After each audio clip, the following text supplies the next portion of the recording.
Which of the following NSAIDs is a propionic acid derivative? Ibuprofen, indomethacin, mefenamic acid, diclofenac. Which of the following NSAIDs is a propionic acid derivative? यामधील कोणतं non steroidal anti inflammatory drug आहे propionic acid derivative? तर propionic acid derivative येईल ibuprofen option A. 2,4-आयसोब्युटाइल phenyl propionic acid, 2,4-आयसोब्युटाइल phenyl propionic acid असते ibuprofen. ही सर्व IUPAC नेम्ससुद्धा तुमच्या एक्झामिनेशन पॉईंट ऑफ व्ह्यूने इम्पॉर्टंट असतात. यावर सुद्धा नेहमी एक्झामला क्वेश्चन विचारण्यात येतो. त्यानंतर इंडोमिथासिनमध्ये काय असते? तर इंडोल रिंग असते ना इंडोमिथासिनमध्ये. हे सुद्धा non steroidal anti inflammatory drug आहे.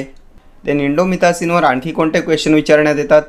तर which analgesic frequently causes frontal headache as a side effect? तर हे असते indomethacin. Indomethacin frequently causes frontal headache as a side effect. Then आणखी कशासाठी यूज करतात इंडोमिथासिनचा? तर it is very effective in the treatment of गाऊटच्या ट्रीटमेंटसाठी यूज करतात इंडोमिथासिनचा. देन मेफेनॅमिक ॲसिड काय असते? तर हे अँथ्रानिलिक ॲसिड डेरिव्हेटिव्ह आहे. Anthranilic acid derivative mefenamic acid. हे सुद्धा non steroidal anti inflammatory drug आहे.